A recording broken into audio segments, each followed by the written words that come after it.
आरव और गुम हुई पेंसिल। एक समय की बात है, एक छोटे से शहर में आरव नाम का एक जिज्ञासु छोटा लड़का रहता था, जिसे चमकदार चीजें, मुलायम चीजें और रंग बिरंगी चीजें बहुत पसंद थीं। लेकिन आरव की एक बुरी आदत थी, वो अक्सर दूसरों की चीजें चुपके से ले लेता और अपनी गुप्त जेब में छिपा देता। वो सोचता किसी को पता नहीं चलेगा। एक दिन आरव अपनी सबसे प्यारी चीज, एक सुंदर लाल पेंसिल, स्कूल लेकर गया। वो उसकी सबसे कीमती चीज थी और वो कभी भी इसके बिना कहीं नहीं जाता था। खेल के समय आरव ने अपने दोस्त मैक्स के बैग से लटकते एक चमकदार पंख को देखा। बिना कुछ सोचे उसने वो पंख चुपके से अपनी गुप्त जेब में रख लिया। जब मैक्स को पता चला कि उसका पंख गायब है, तो वो इधर उधर ढूंढने लगा। क्या किसी ने मेरा पंख देखा है? मैक्स ने कांपती आवाज में पूछा। आरव चुप रहा, लेकिन उसके पेट में अजीब सी मरोड़ उठने लगी। वो सच्चाई बताना चाहता था, लेकिन वो डांट से डर रहा था। अगले दिन आरव ने जब अपनी बैग में हाथ डाला तो उसकी प्यारी लाल पेंसिल गायब थी।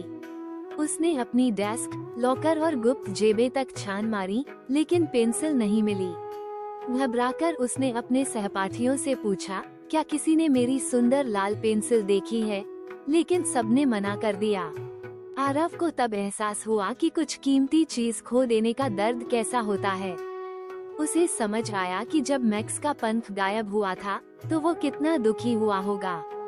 पहली बार आरव को महसूस हुआ कि दूसरों की चीजें लेना कितना गलत है। ये सिर्फ चमकदार चीजों की बात नहीं थी, ये सम्मान और विश्वास की बात थी। आरव ने अपनी गलती सुधारने का निश्चय किया।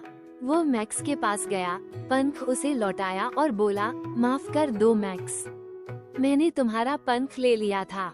यह मेरी गलती थी और अब मुझे समझ आ गया है कि किसी की खास चीज खो जाने पर कैसा महसूस होता है।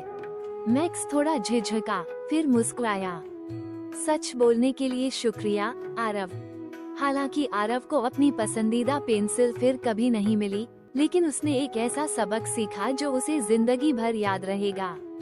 उसने खुद से वादा किया कि अब वो कभी किसी की चीज नहीं लेगा। और भले ही उसकी सुंदर पेंसिल खो गई थी, लेकिन उसे समझ आ गया कि सबसे कीमती खजाना दूसरों का विश्वास जीतना है और ऐसा इंसान बनना जिस पर लोग भरोसा कर सकें। इस कहानी से हमें ये सीख मिलती है कि दूसरों की चीजों का सम्मान करो, ईमानदार रहो और विश्वास की कीमत समझो। ये किसी भी खजाने से बढ़कर है।